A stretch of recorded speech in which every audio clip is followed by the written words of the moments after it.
There exists a sentiment that Sangatsu no Lion has a barrier to entry, that one must have at least some background knowledge of shogi to truly appreciate it. Anyone touting this is horribly mistaken, and it would be a travesty if one were to pass on the series for such a silly reason. Because the show isn't really about shogi at all. It simply exists as a means to an end, a vehicle and vector for the main themes of March Comes In Like a Lion.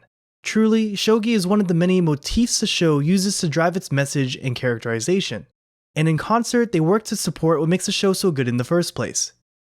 I'd like to dive into shogi as a motif and how it displays concepts that are universal, and why you don't need to know a thing about it to fall in love with Sangatsu no Lion. Motifs are often mistaken for symbols, or even themes. In actuality, they are a bit more complex and nuanced. You can think of a theme as being the main takeaway or message of a work. At the end of the day, what does this show or piece want to tell its audience? The themes of Threegatsu are vast and varied, and deal with the concepts of family, belonging, balance, and depression. It also is your classic coming-of-age story, as we watch Rei grow from a withdrawn teenager into someone more comfortable in his own skin. And if themes are the what, then motifs serve as the why. They are recurring elements that serve to support and develop existing themes. On the surface, shogi is simply a board game, but in the hands of mangaka Umino Chica, it becomes so much more. Throughout the series, Rei struggles with interpersonal relationships. He is ostracized from his adoptive family, and his distance extends into present day, as we can see from his relationship with his sister. In addition, flashback after flashback shows Rei withdrawing from others and spending time alone, and I can't really blame him given how he's treated. In this context, shogi serves as an escape for Rei. Shogi is a known quantity. For every possible board position, there's an optimal next move. Rei knows this from a young age, and when he withdraws from his classmates during the field trip, how does he spend his time? Solving shogi puzzles.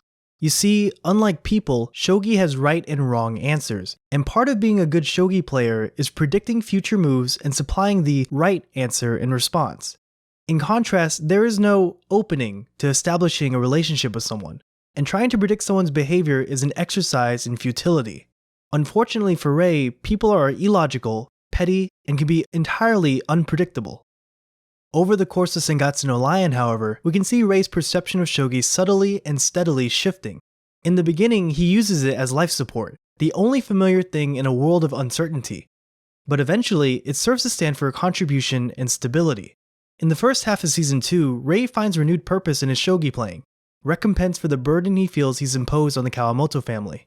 He swears he'll win every match from here on out, not for his own sake, but for Hina's sake.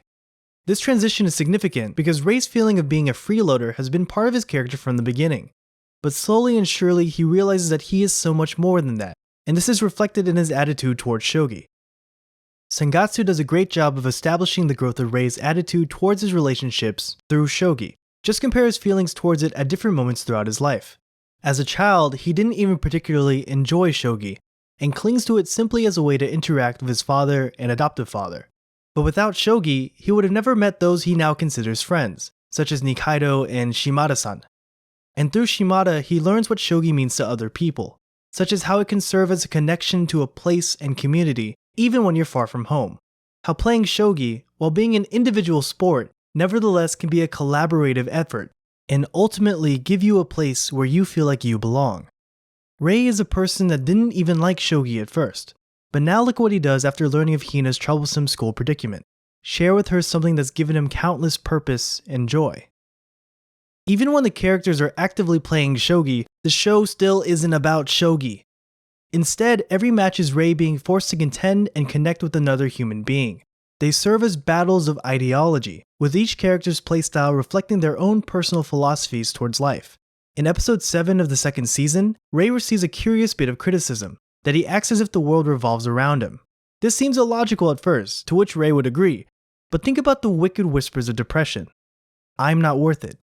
I'm being too much of a bother. Everything is my fault. These shogi matches force Rei to think less about the I and more about the human element on the other side of the board, and consequently, the other people in his life who love and care about him. It's a wonder how Umino Chica was able to recontextualize shogi to fit so many purposes within her story. It stands for Rei's growth as a person, warmth and community, stability and purpose, isolation and connection. And Shogi is far from being the only motif in Sangatsu no Lion.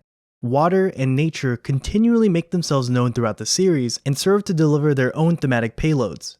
Notice though that throughout this entire piece on Shogi, I didn't mention a single thing about how it's played. Because I have no clue. At the end of the day, Sangatsu no Lion isn't a shogi anime. It's the heartwarming journey of someone trying to understand himself and the others around him, who just so happens to play shogi. Thanks for watching and be sure to like and subscribe for more content. And of course, if anything I said is wrong, I'm sorry.